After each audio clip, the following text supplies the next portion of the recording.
Welcome to Successful Dropout. This community is for the outliers, the innovators, the rebels, those who dare to defy the status quo, step off the conveyor belt, and claim the best version of their life. I'm your host, Kylan Ginger. Welcome to the movement that is Successful Dropout.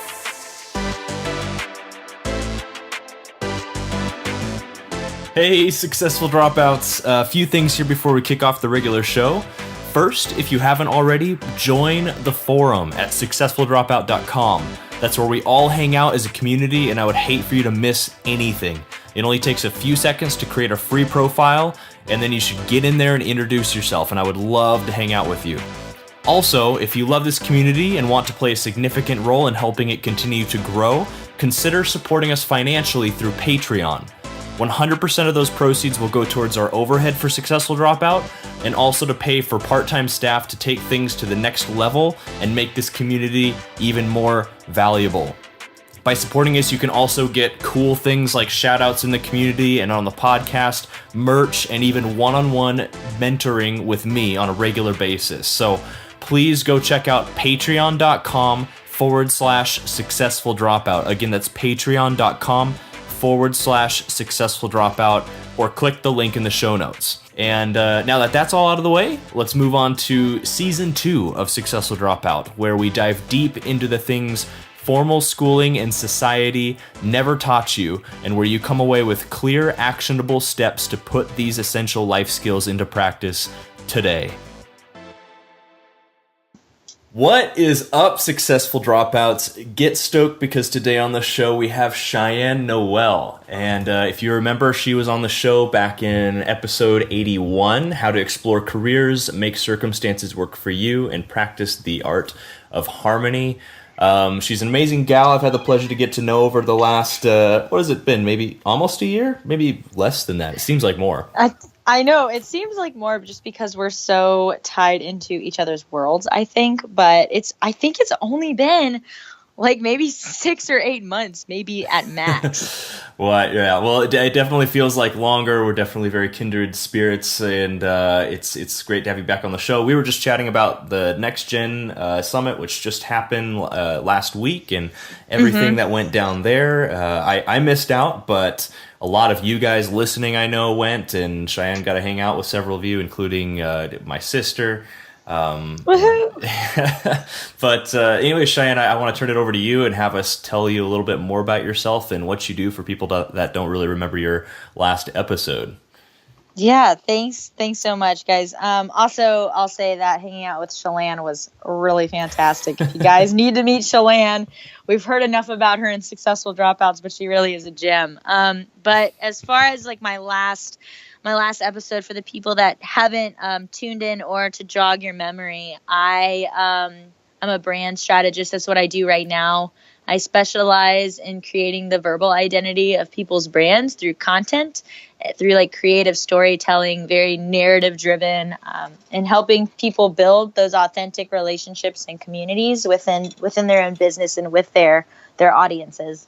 But as far as like my backstory, I have a unique one in Kylan. It's going to be a trip actually recapping this, because I'm interested to go back and re-listen to the last episode. But I grew up in Raleigh, North Carolina, my entire life. I am the oldest of my mother's 4 children. I have an older half sister as well.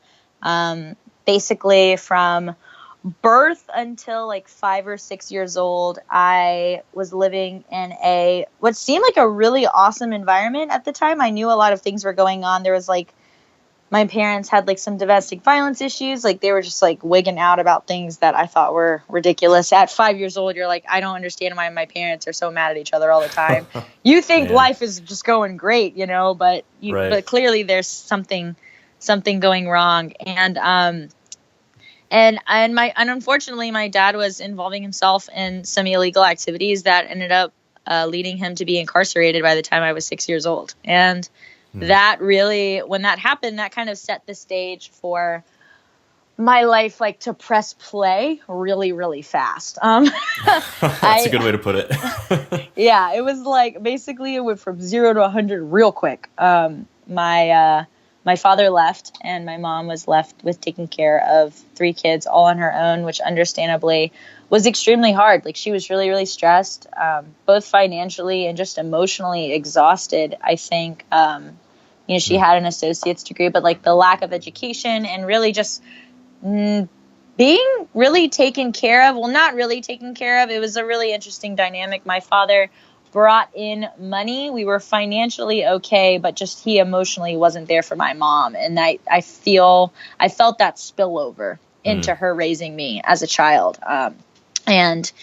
And looking back on it now, I have a son who's 4, and I have moments with him of frustration while I am parenting, and I totally understand how my mom was feeling in those moments when I was a kid, when I was like tearing up the grocery store and like throwing things on the floor.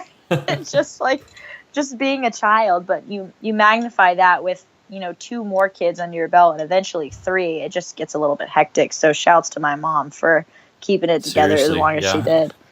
It's crazy. But because that happened, my mom, we immediately went to like a housing list growing up. Like, I grew up in the most impoverished part of where I live right now in Raleigh, North Carolina, which it's a lot better. The city it was voted like one of the best places to live a couple years ago. Like, the influx of people is just, it's like really, it's the influx. It's the 14th fastest growing metro in the entire country. Like, people are moving here because it's a beautiful place. Quality of life is great, but of course gentrification happens and people are getting pushed out of the city. But before that all happened, it wasn't as beautiful as it is today. And I had to grow up and be in an environment that was very, very stifling. I didn't realize it at the time, but now that I'm into entrepreneurship and I have access to resources and people and uplifting positive energy, just how detrimental the power of your environment can really be. But there's a lot going on in the home. I used to completely avoid going home in high school. I had a boyfriend that I had almost throughout high school, and I was never home. I played sports. I played instruments. I was in clubs. I did the military ROTC thing. Like, I was just like super balls deep into school because I just was like, I don't want to go home. It was just, it wasn't fun. And I ended up graduating high school and taking off a year in between high school and when I wanted to go to college. And I went down a really deep spiral of, drinking and using things that I wasn't really supposed to at the time or ever really. I think it's just really dumb to mask your emotions with drugs. And I know that I couldn't deal with how I was feeling, and I couldn't process my emotion. And I really sit here today and I think back, I reverse engineer where my emotional intelligence really started coming into place. And I realized that not having that strong infrastructure from day one, this is actually something your sister and I talked about a lot over the weekend. Like, when you have a strong, supportive family, when the people who love you and their one damn job in this world is to make sure that you are equipped with the tools to be the best person you can possibly be in this lifetime. And unfortunately, when you have other people's agendas going on, life happens. Those parents might not be setting you up in the best way that they possibly can because they simply are struggling as well. And I see that. I see how that's manifested in myself and especially throughout going through my career and my entrepreneurial journey. Like, I decided that in 2016 that I didn't want to live anymore, and I enrolled in therapy, and I was like, I know I want to change. I need to change. I need to figure out how I want to live and not be such a slave to my mind, because the ups and the downs, I never could deal with them appropriately, and it was starting to affect my daily activities. And then I went through therapy, and I really dug deep into that mental state where I fully committed myself to making the decision to turn my life around. And then I started writing. Like, I think that was September of 2016 when I started therapy. I started writing April of 2017, and I started freelancing right around the time we had the time that we had our last podcast episode, which is such a trip to think about. That was when I decided I was going to transition into the world of freelancing hardcore. That's right. I remember that.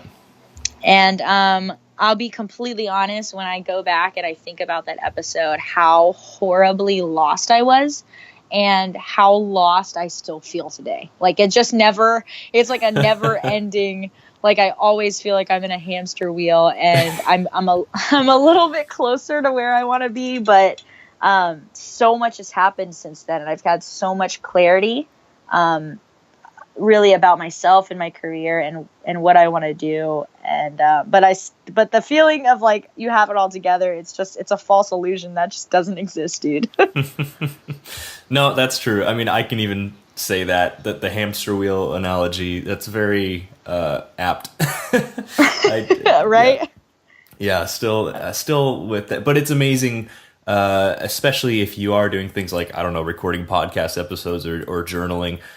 Always in the moment you feel like you're on that wheel, but when you look back, it is amazing to always observe how far you've come. And I've talked about on the show before, like my wife and I do something kind of fun. We have something called the Awesome Jar. I forget where we got the idea, but we just have some sticky notes and a pen by it, and when something awesome happens, like a big accomplishment or something, we'll write that down, put it in the jar. And even just a little mechanism like that is so helpful to be able to instantly jump into this mentality of gratitude and feeling like, yes, I am actually making progress, because you can look back and over the last 12 months see like, look at all these things we accomplished, when it's so easy in the moment to just feel like I'm not going anywhere, I'm not doing anything. So as always, Cheyenne, like it's amazing to hear your story and how far you've come. And I'm loving these, just having you on the show every, several months or so, because we're just seeing this progression. And that's something that I think is really special about the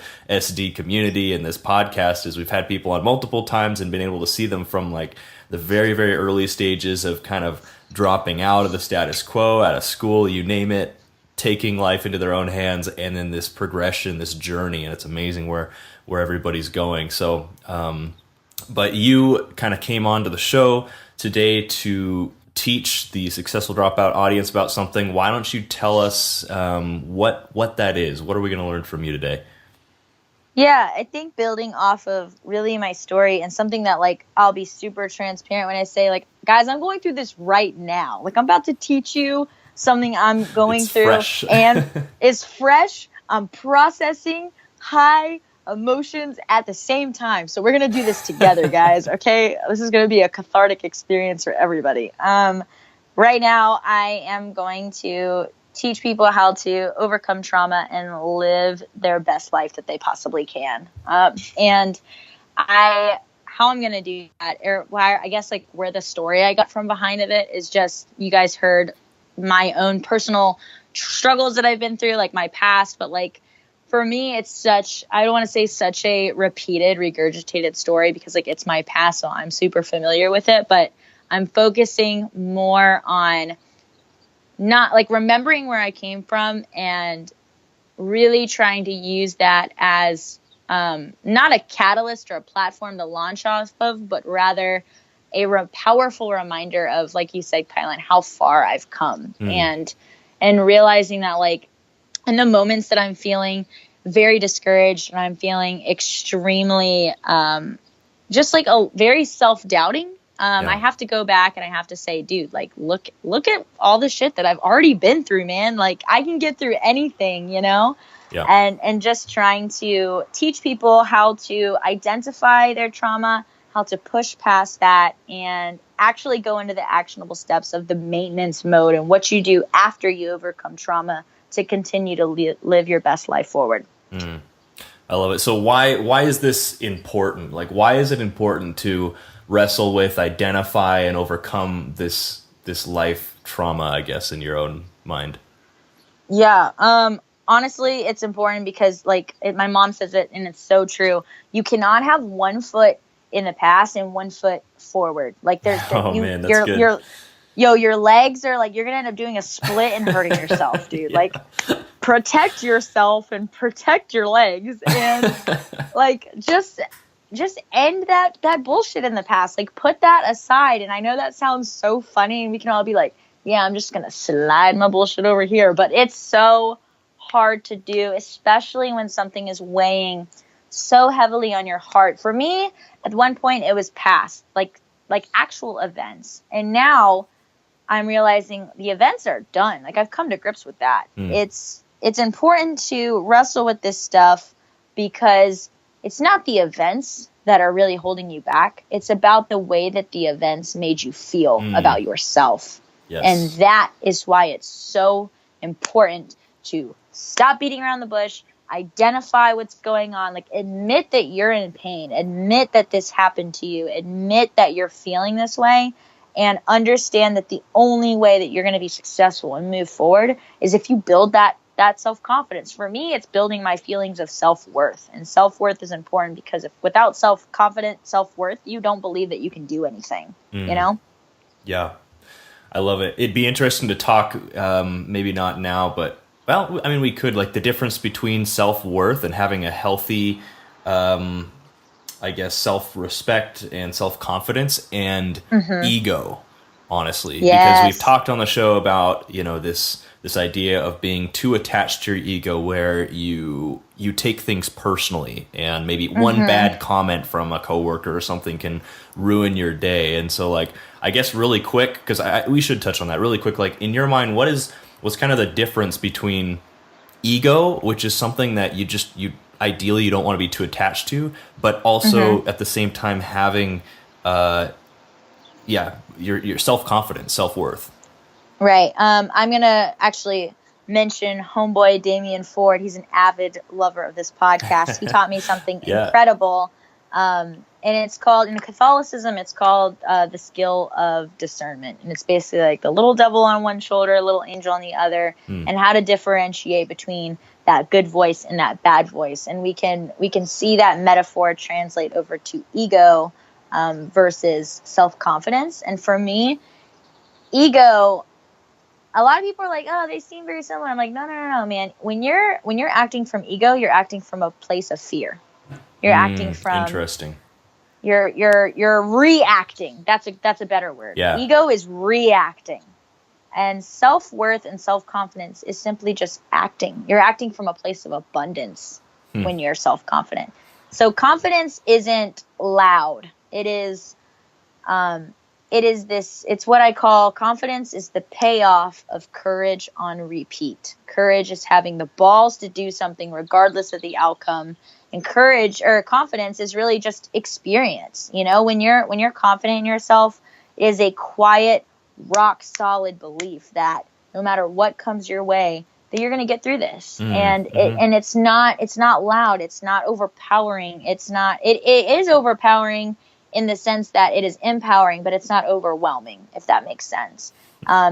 If somebody comes to me and they are like, also had a great conversation with Cheyenne about this, I'd love for her to talk to you in private about it. But like, in conversations with her, because she is such a rock solid female, I was acting from a place of ego where I was feeling threatened by her in the same space as me. And that's something that had caused friction in our friendship. And I told her I wanted to get closer to her, and I'd recognize that I was acting from a place of fear, not from abundance. And I wanted to fix that. And I think if people really stepped back and got real with themselves, and they were like, why am I reacting to this? If you're reacting, that means you're getting defensive. If you're getting defensive, it probably means you're acting out of fear. You know what I mean? Yeah. Oh man, yeah, all this is so good. And you know what I love about you, Cheyenne, is you really have every right and excuse to play the victim. Oh, sure, for sure. But you don't, and that's what I think is so special about people in this Successful Dropout community is, I mean, a lot of you guys I know have come from really tough, traumatizing backgrounds, but that's part of the creed, part of the philosophy of this community is, life is always happening for you, not to you. And it's your responsibility to keep wrestling with this trauma, wrestling with these tough life situations that you really didn't, you don't have a choice. Like, for instance, like the culture you're born into or the kind of, family, but to really wrestle with that and overcome that and turn that into, a force for good, let it be something you build upon that tempers you, makes you, a better person. And so that's something you've done that I really appreciate, observing. And so I guess I would love to get into some in-depth, in-depth, actionable sort of step-by-step, like how people listening who say, let's just say they've had, some trauma in the past, maybe they have a similar story to you. You're obviously you're grabbing the bull by the horns. You're running headlong,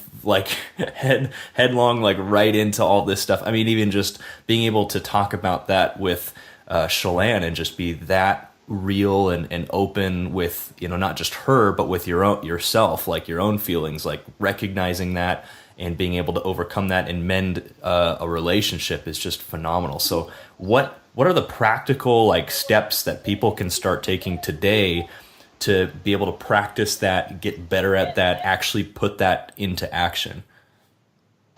Yeah, and it's funny. I will go ahead and say just to keep it still as authentic as possible. I am very much somebody who still struggles with it said it's so easy for me to not fall into victimhood. Like I was doing that last night. I could feel myself. Not even I could feel myself.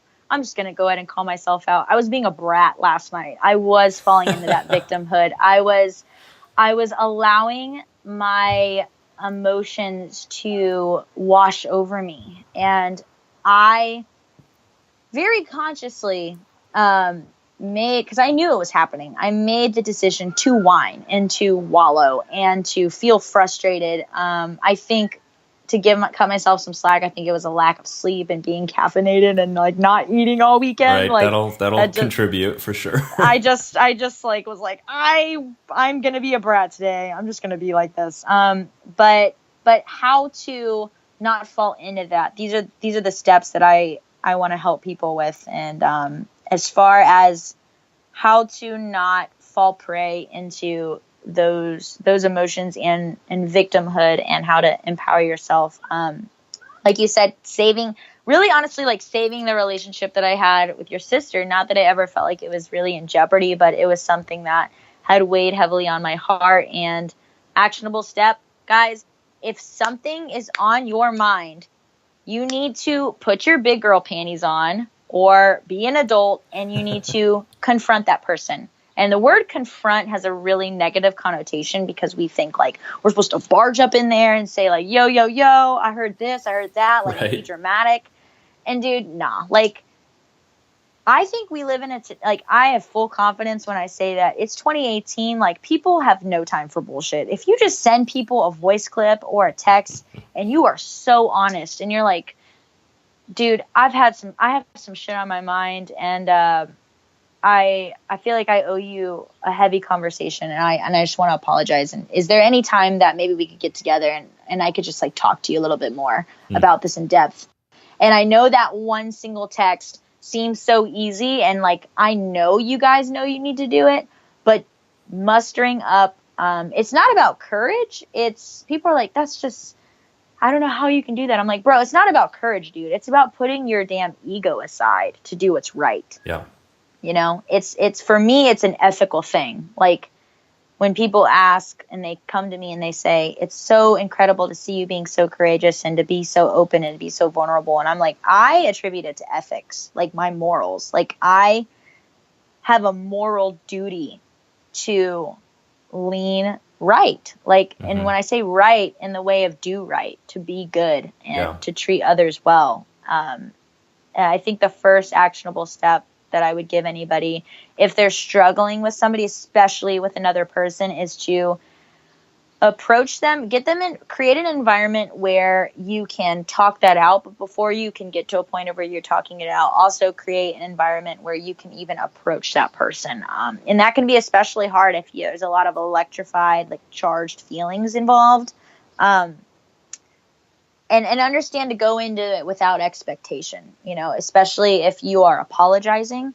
When you apologize to somebody, you're not expecting like a thank you or for them to receive it well. You know, like you've transgressed against them, you are paying your dues, and you've already lost the right for them to respect you and to see you eye to eye. So I think that's an important element that I know that I struggle with, and I think other people struggle with as well. I love it. And how about on more of the side of just dealing with, say, trauma, past, baggage, crap that, and not bringing that into the now and the goals and objectives you're trying to accomplish, and just the mentality, the mental state you're trying to stay in as an entrepreneur. I mean, you mentioned, you can't have one foot in the past. But I know for a lot of people that have had more traumatic experiences or just really anything unpleasant that's really difficult to let go of in the past, like what are some of the like practical things besides just mentally, physically, like emotionally struggling with that on a daily basis? Like what are some of the practical kind of things and shortcuts that they could take? Like what's worked for you, I guess, even if it's like a mental exercise, Right. I think the best advice I can give to any entrepreneur that's going through this is, bro, just treat it exactly like a checklist you would for a client or a project. Like, make this shit like project management style, like Ginger style. You guys like to write stuff down and accomplish and execute things. Like, that's how you should treat it. Like, write down, like, as far as mental health and self-care, if you are struggling, and like, I'm saying this as someone who, remember I said in the beginning that I am also struggling with this. Last night I was being a brat because for some reason it got into my mind that I could do this all by myself, that I can be successful all on my own and I don't need any help, and that I will look weak if I ask people for help. With it. That's a big one. Yeah, that is something that, as an independent, fierce woman who has just blazed through life, going through a bunch of bullshit, yeah, I think I can do it all by myself because I've made it this far, but like how limiting is that belief, Establishing a checklist, I think of a really strong self-care routine. For some people, I think for all people can be applied, and you guys can fine tune this like to your interests or whatever, but establishing a consistent sleep schedule is so important. I don't think a lot of people realize the neuroscience and the behavioral psychology background behind why sleep is so important for optimal cognitive function. Like, it regulates our hormones. It's the only time that we actually grow taller. When you're growing as a kid, the only time you grow taller is when you're asleep. It's when cellular repair comes into place. Like, sleep is so important. And I know as entrepreneurs, we're like on the go. We like to watch Netflix for like 30 minutes at least before we go to bed. Like, we try to get in some boob tube time, like somehow. And establishing that sleep is so important. And adding on to sleep, this is kind of almost like a health and wellness thing that I do for myself. Because if I notice when I don't do it, like this past weekend, I get all out of whack. Yeah. The sleep and then your nutrition. Right back also to the actual neurological function of diet and nutrition on your health. When you eat like shit, you're gonna literally feel like shit. Like, you just will. Like, you can't outrun a bad diet. Is pretty true, actually. Yeah, and you guys know this. I mean, Kylan, you run a juice bar.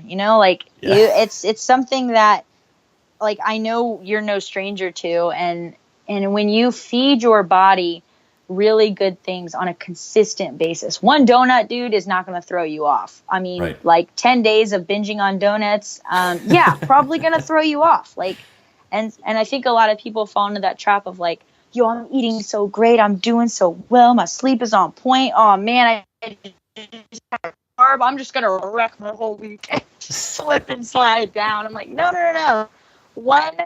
24 hours of eating like shit is okay. Your body has no sense of time. Like, this temporal time frame that we live in as a society is 100% culturally indoctrinated to our society. Like, it's not, the human body doesn't know the 24-hour thing. You know what I mean? So as long as you're getting your sleep, I don't care what time of day you sleep, I don't care how long you sleep, as long as you feel refreshed and you're eating right, you are going to fundamentally set the physiological foundation to be successful, because you're optimizing your body to work at its peak performance at all times.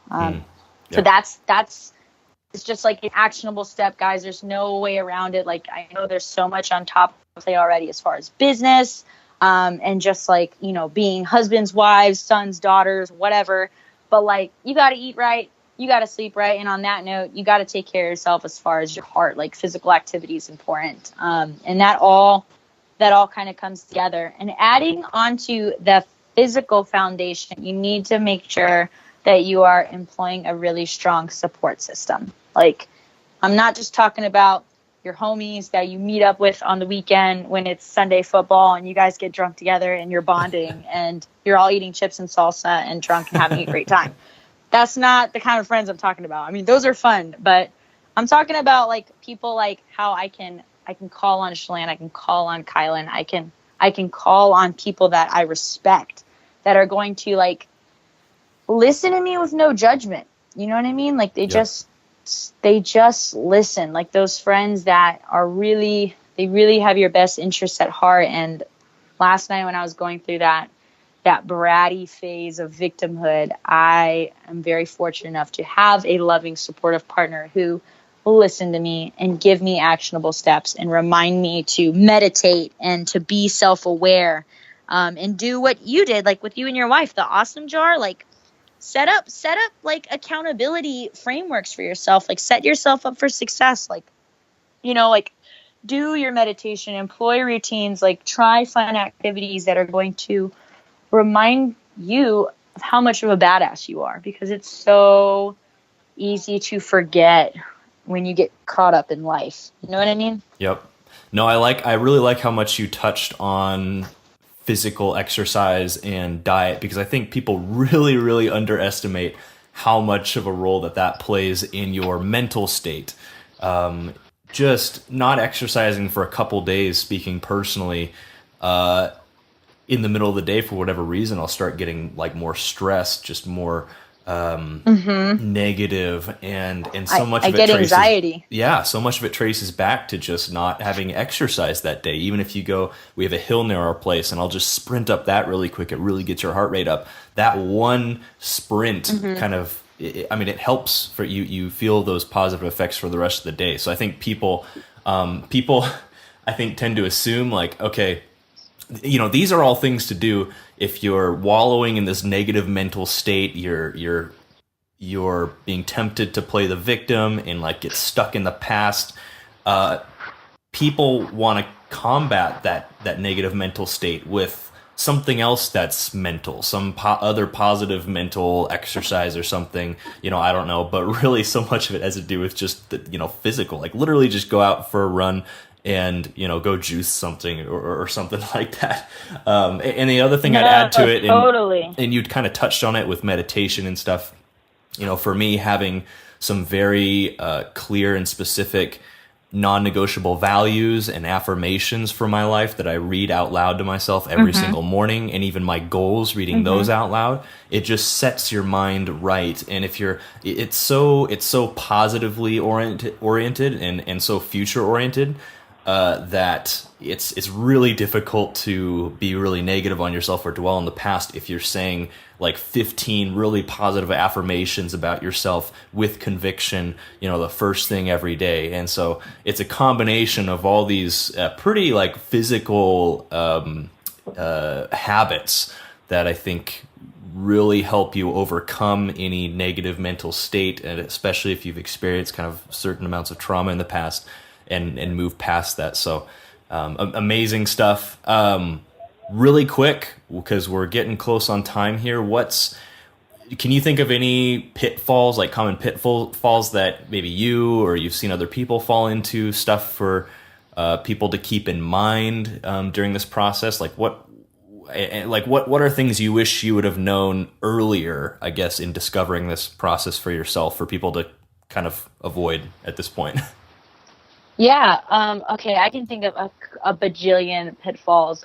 Basically, I touched on this a little bit. If you slip up and you eat a donut, Like, do not think that your whole, like, do not beat yourself up. Like, it is so easy to forget that our sense of time is different than the way our bodies work. Our bodies naturally have their own biological clock. You know, they operate off really our circadian rhythms, which is back to sleep. Like, it is like, you can't avoid sleep, dude. I swear, it's like the secret is good sleep. Like, at least for me. If you screw up and you're on a health kick, or you're on like a mental kick where you're like, you feel like you're implementing these practices and you just fall off the bandwagon, or maybe you're like really in a rut and you're like, bro, I just haven't been working out in the past month, and I fall into this and I beat myself up about it. And then when other people do it, I look at them and I'm like, okay, but you know how you fix it? You just gotta start again. Like, just back up and start again. Like, gain momentum. Like, there's power in momentum. And also, like, the affirmations, there's power in affirmations. Like, I think if you vocalize how you feel, you are actually expressing negative, bad energy out of your body into the universe. Like, you're just like getting that bullshit out there, and it's not in your body anymore. So I definitely love the vocalization. I think that's super powerful. Another common pitfall I see a lot of people fall into is that they try to do everything at once. They're like, yo, I'm super inspired by Cheyenne's Successful Dropout post. I'm going to go be Superman tomorrow, and like everything's going to be all good. And then they try to implement everything at once, and they just fall flat on their faces and get discouraged and never do it again. And they're back at square one. Start with small goals. Like, Kyle Heron taught me this last night. Love him to death. He was like, Cheyenne, if you're always looking at these big, lofty future goals, it's going to be really easy to feel like you're not moving, like you feel like you're not making progress. So cut those things up into small, tiny goals. Like, go on the daily. Like, what is something that you can do every single day for the next, 2 to 3 weeks that's easy? Like, get sleep every night, take a vitamin. Just do that for 2 weeks. You're going to think it's so silly because you're going to see it's so easy. Boom. Just get more sleep, eat a vitamin, drink your water. 2 weeks passes, add another layer. 2 weeks passes, add another layer. Next thing you know, you're going to have habits indoctrinated into your routine that it just becomes second nature. You know, that is something that I did not do when I first started with my fitness journey and my health journey and this whole victimhood thing. I'm still working on that, but going slow and having patience is probably the biggest advice I have for people to avoid those pitfalls. Love it. Well, this has been amazing, Cheyenne. What's the best way for people to get a hold of you? Yeah, I think probably I'm going to draw my email. It's hello@CheyenneNoelle.com. I welcome all conversations and people just wanting to talk more about this, or if I can help in any way. Also, I'm super, super active on Facebook. I do keep a really well-oiled blog on Medium because I'm a writer. So if you, and I think I said this in the last episode, if you literally type in my name on Google, it will pop up everywhere. Awesome. Yeah, it's the thing about unique names, huh? Love it. Right? Yeah, for real. Awesome. Well, Successful Dropouts, you are the average of the 5 people you hang around the most, and you've been hanging out with Kylan and Cheyenne, learning everything the traditional system never taught you. For everything we talked about today, visit successfuldropout.com and type Cheyenne into the search bar, and the show notes will pop right up. And as always, stay hungry, stay foolish.